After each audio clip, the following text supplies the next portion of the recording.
Welcome to Broadcast Advocate, a podcast from NASBA, the National Alliance of State Broadcasters Associations, where we discuss the latest news, trends, and stories impacting the world of broadcast, radio, and TV. Broadcast Advocate is presented by Local Broadcast Sales, on-demand sales training and revenue development services that work nationwide. localbroadcastsales.com. I'm your host, Chad Mahoney, president of the Missouri Broadcasters Association, and I'm joined today by my co-host. Hello, I am Jordan Walton, executive director for the Massachusetts Broadcasters Association.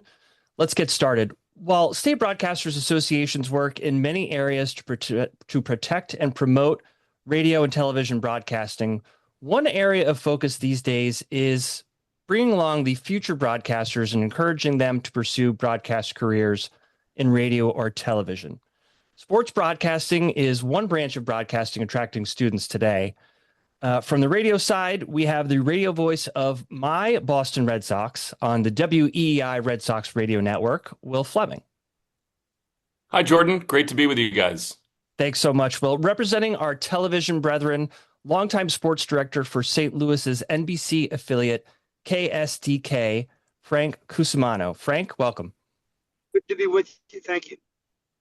Well, gentlemen, thank you both for joining us. Before we get into the advice you have for young broadcasters, I'm interested in your path into broadcasting. And Frank, you're a hometown guy. You're a sports director where you grew up. Tell us about your path to get there.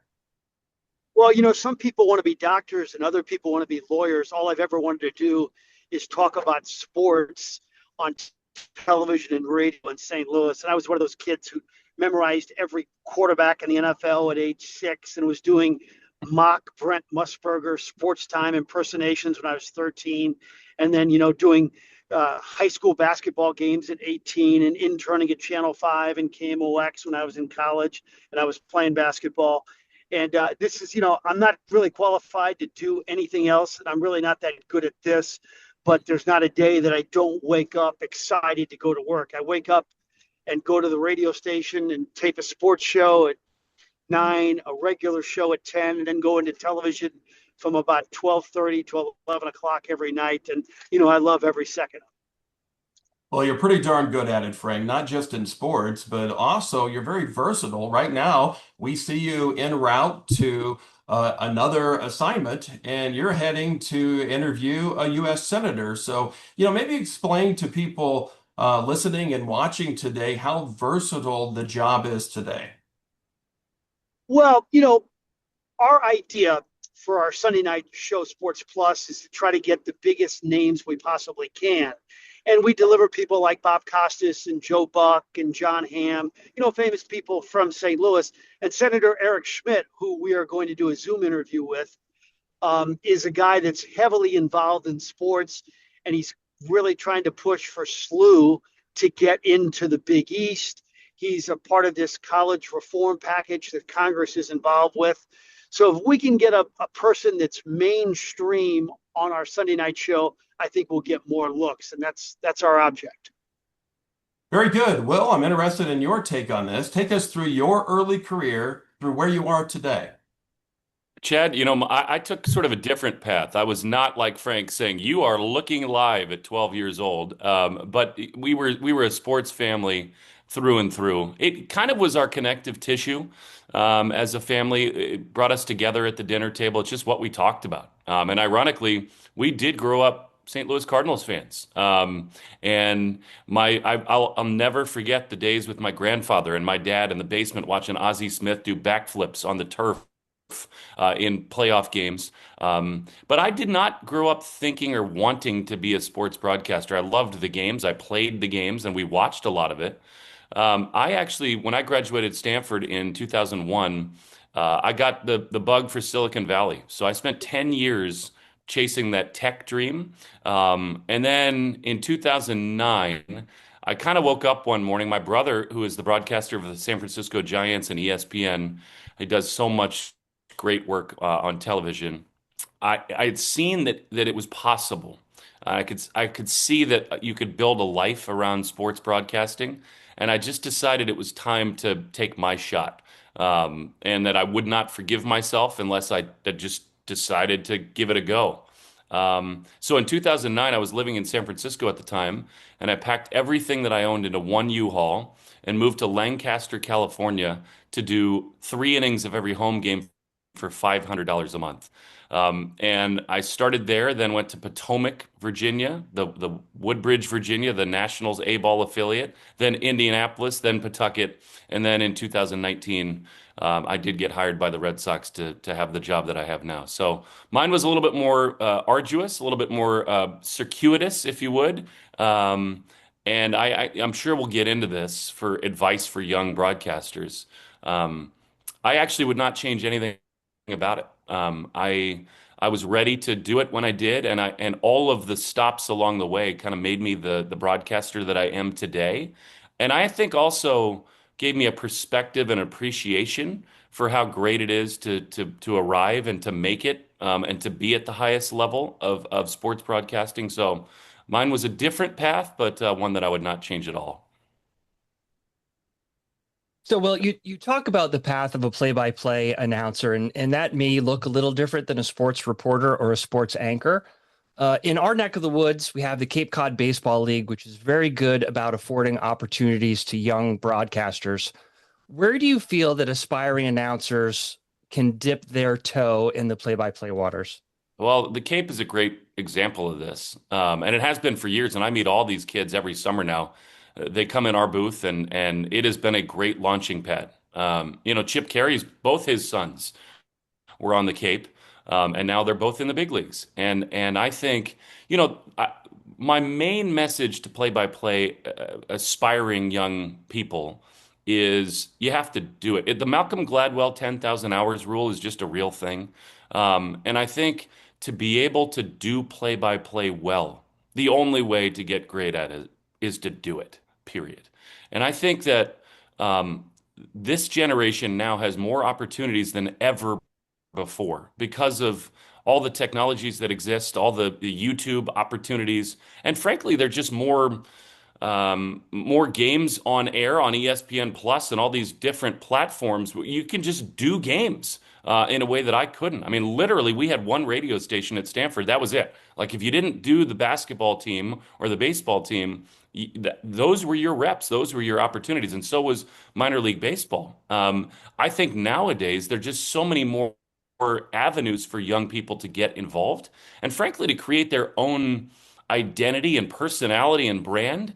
I have some thoughts about the right and wrong way to do that in the modern world right now, and we can get into that too. But I really think for play by play, to answer your question, Jordan, you just have to do games, period. And I would say that even if you're not on a streaming service, if you're not on an over-the-air radio station or television station. Just go to the games and sit in a booth and record into a recorder.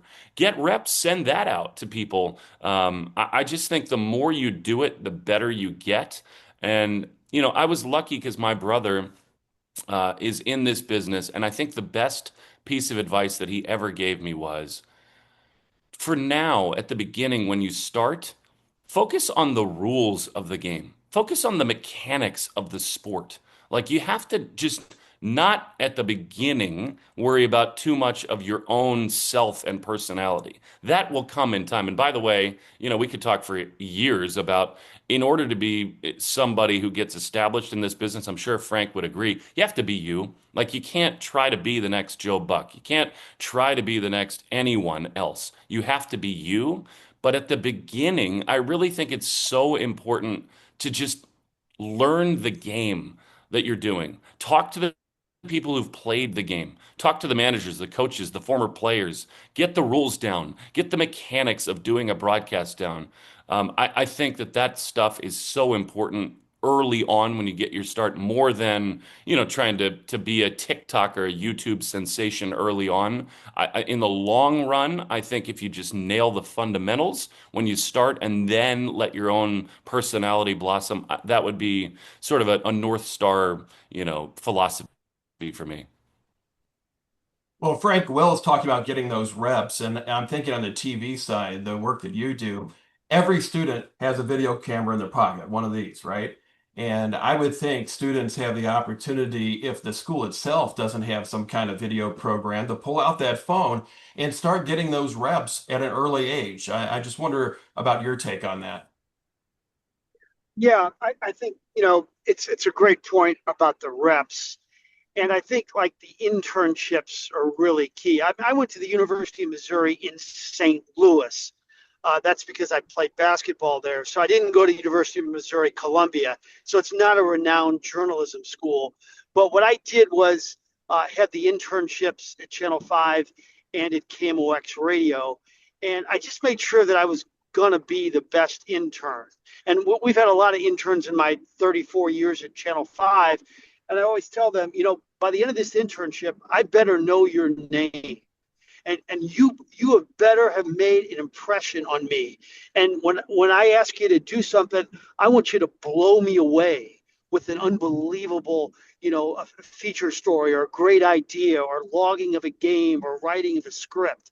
I mean, you have got to be the greatest intern of all time because there's such few jobs in this business.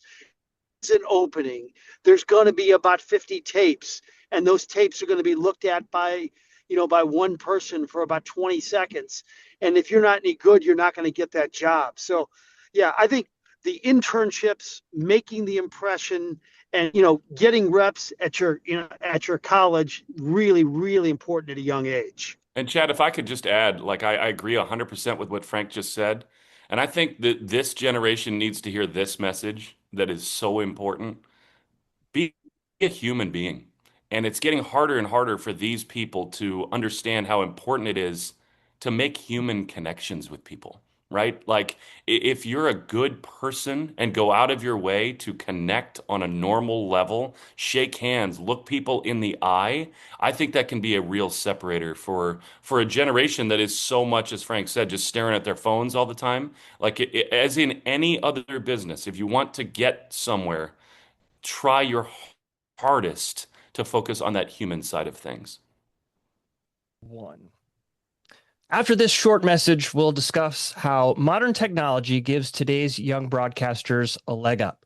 We'll tap our guests for advice on improving your skills. Stay tuned. Local Broadcast Sales loves broadcasters, and broadcasters love localbroadcastsales.com.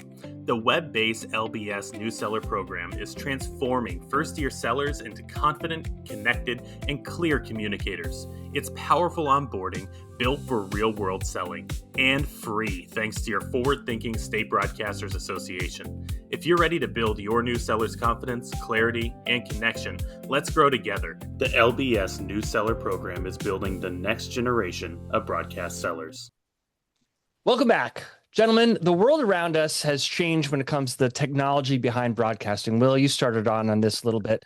Can you tell us how the internet, AI, smartphones, social media, and other technologies have changed the way that you do your jobs? And also, how can these changes be beneficial to young broadcasters? Jordan, that is such a layered and nuanced question. And I'm not sure there's one answer to that, but I'll try to unwrap that and tackle it. I would say, number one, the great thing is for kids now, there are so many more opportunities just because of that. I mean, you can make your own reels, you can do your own games, you can stream your own stuff and build a brand and an identity in a way that was just not possible for Frank or for me. And I think that's great. I think that you no longer need as many gatekeepers to kind of give you jobs and give you opportunities. And that part is really cool about what's going on in the world today. But it comes at a risk. And I think a couple things that I would say to all of our young listeners out there. Number one, I would not think of yourself as an online personality presence. I just don't think. And that's in today's world, that's a way a lot of people make a lot of money. They get a lot of followers, they get a lot of exposure. I think if you only think of yourself as like how many followers you have on Instagram or TikTok and Twitter, and you're constantly searching for clicks and follows and all this stuff, I do not think that's the right way to build a career for yourself. I think it's a sugar high these days, and it might feel really good for an 18-year-old kid to post a video that goes viral, and that gets a lot of eyeballs and all that stuff. I would tell you right now that while some people who hire for the jobs that you eventually want might be pulled to that, I think the people that you want to hire you are not. I think that if you want to have a career that's sustainable and that is rewarding and that can last 20, 30, 40 years, that kind of job is not going to be earned by being a TikTok sensation. It just isn't. And I don't want to sound like a dinosaur, but I think the things that Frank is talking about, be the best intern you can be the best employee you can be, look people in the eye. And I would add, like, know the sports, know the rules, know the technicalities, know the ins and outs. How about also read books? I swear to goodness, like if you can just be a more well-rounded human being in the world that we're in now, that's something I tell young aspiring broadcasters all the time. Like, it's so easy to edit and clip up a TikTok that makes you seem cool and seem fun. And long term, that is not the ticket as far as I'm concerned. I mean, I have all these conversations, all these people who hire for the biggest jobs of all. And that is not what they're looking for. And so does the phone, does the iPad help you get more exposure and more reps? Definitely. But I think it's a really slippery slope, trying to navigate how to get noticed and also how to do that in the right way. That's we could talk about that for 2 hours, but I really think that this generation should access and use and leverage technology to get reps and to get noticed, but at the same time be really careful about. I also think people, because they have a platform immediately with all these social media, technologies, think that they're experts on everything immediately, and they're not. Like at 19 years old, the worst thing you can do is to go on and make like grand sweeping statements about how you know all the answers to the world. You don't. So, get reps, but take your time, listen to people like Frank, the people who've done it forever. Get some experience, and what is the Tim McGraw song? Humble and kind, always be humble and kind. I really think in this business that is so important to keep in mind, that just because you can have a platform doesn't mean you have all the answers and doesn't mean like you should act like you do. Great advice. Frank, what about you on the TV side?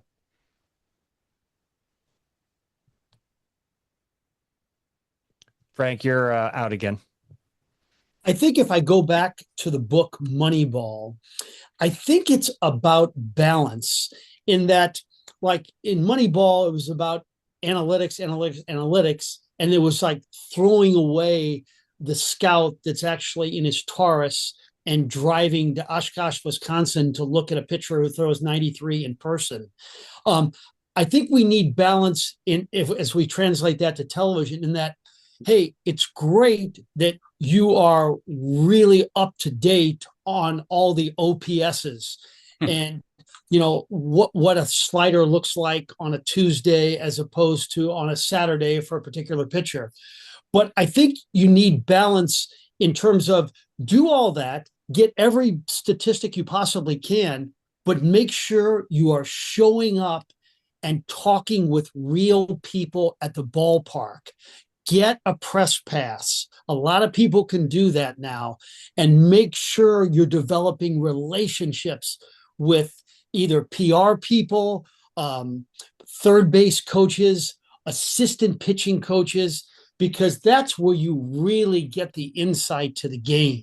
I mean, in my job, I can't be there, live every night, but I try to get to the ballpark at least once or twice a homestand and spend some time with, maybe it could be a Cardinal broadcaster, it could be the hitting coach, it could be Ali Marmol, it could be Chaim Bloom, but that's where the real insight comes, to get their take. And you also, the best thing about it is you develop a rapport, and they know you and they trust you. And I think that face-to-face stuff is really important. Frank, do you think that changes at all between a Major League Baseball stadium or your local high school? Does that change, or is the theory behind making those connections the same? Look, it's a lot easier to not go to the games. It's a lot easier to just send a photog to get highlights, or to send one of your reporters to do it. But if you want to have success over the long haul, man, it's about relationships. Because when something happens, that coach will say, well, Frank was out here on Tuesday. I had to tell him that our quarterback has just committed to the University of Missouri. It's a much more laborious process. It's a much harder process, but in the end, you reap dividends. Frank, I know you have worked with some outstanding broadcasters, and I'm just curious, what stands out about them in your mind? What's that common skill set they all had? Because I think that might be beneficial for students to hear. Let me see. I think that, like, the common denominator of some of the really good ones that I've dealt with would be just being themselves.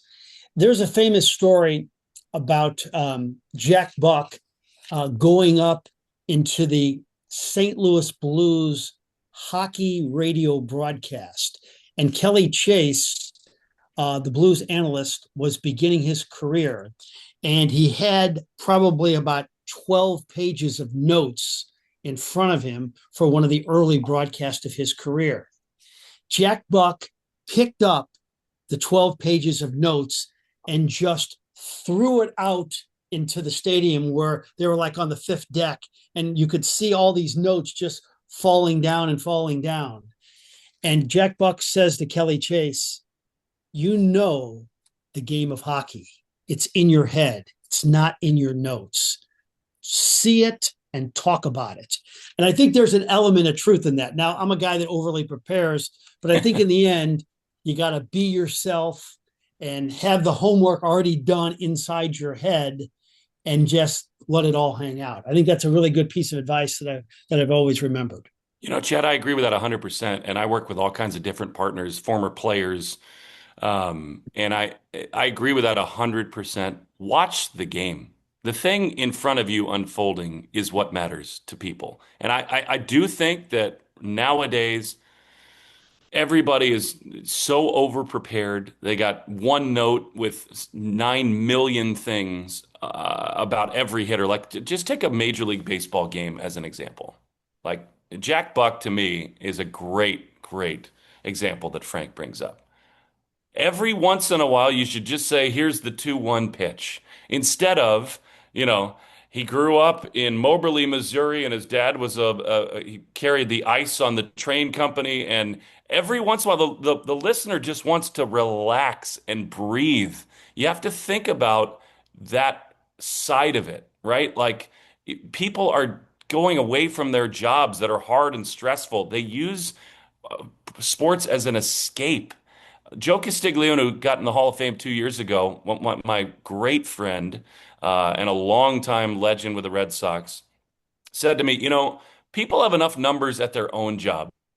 We don't need to flood them with numbers. And I think it's just such a great piece of advice. Like, tell them what you see. Get involved in the game. And it goes back to what I said earlier. To know that if you're not a pro athlete, you're not Kelly Chase. Like, you didn't play. So guess how you learn? Talk to the people who did. Ask them what they're seeing in those spots. And then you can relay that over years and years of experience. But I just fundamentally believe that people want to be told stories. They want to relax. They want to take it easy. They don't want to be overwhelmed with numbers and data. Even though that's the way these teams are built these days, storytelling is the most important skill, I think, in any of these jobs. Great points for you both. So we've sprinkled in a lot of advice for young broadcasters over the course of this podcast. But if you each could leave an aspiring radio or television sports broadcaster with one extra piece of advice, what would that be? Will, I'll go to you first. I think Frank hit on a lot of this earlier, and that is be the best human being you can be. This business is super competitive. It is cutthroat.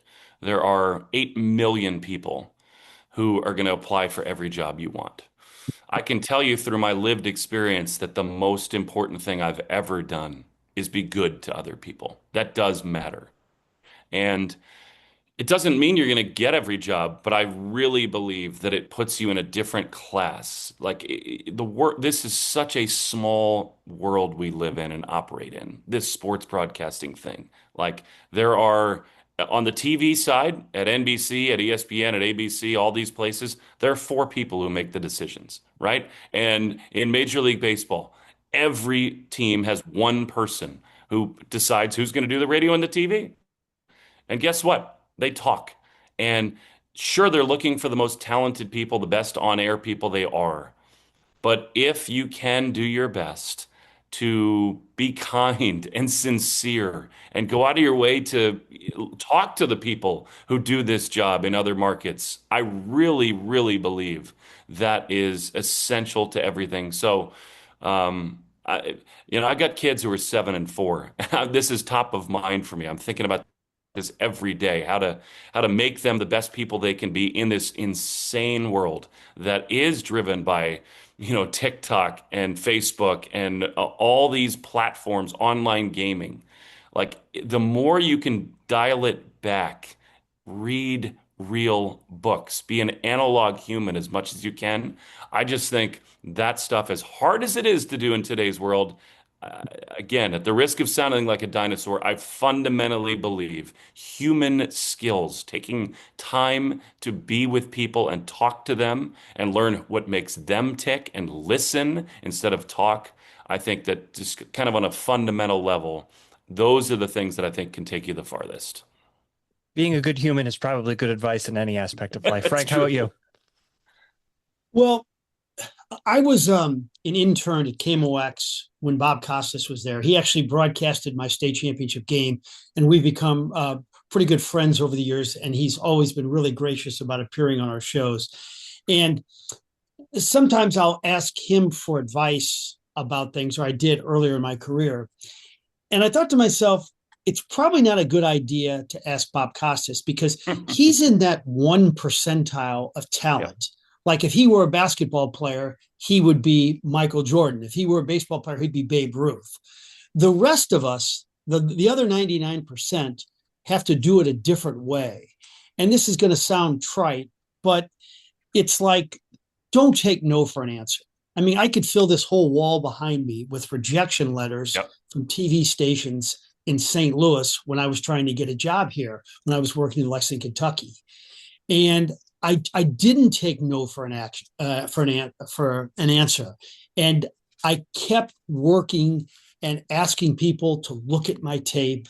I kept praying, Lord, please give me a shot. I want to go back home to St. Louis. And finally, one day, we had a general manager here in St. Louis. His name was Bill Bolster. And he told Mike Bush, the sports director, as long as I'm here, Cusumano will never work at Channel 5. And shortly after that, he got fired and I got hired. So I never took no for an answer. That's the bottom line for me. Never take no for an answer. I think that's such a great point, Frank. And, grit is so important in this business. And we can all feel sort of like captive to certain people who have certain jobs. And if you just keep grinding, that's the other thing that I agree with 100% with what you said. You're going to be in some lows at times where you've gotten no's and you think you should have gotten a job and other people got them and you think, is this ever going to happen for me? Keep your head down. Keep going. Push. Believe in yourself. It is the most important thing. Believe in yourself. Keep going. And if you do, amazing things can happen. Great advice, gentlemen. We'd like to thank Will Flemming from WEEI and Frank Cusumano from KSDK 5 on Your Side for joining us on this episode of Broadcast Advocate. Please be sure to subscribe to our YouTube channel or download us wherever you listen to your favorite podcast. To learn more about the National Alliance of State Broadcasters Associations, visit our website at nasbaonline.net. For Jordan Walton, I'm Chad Mahoney. We hope you'll join us for our next episode of Broadcast Advocate.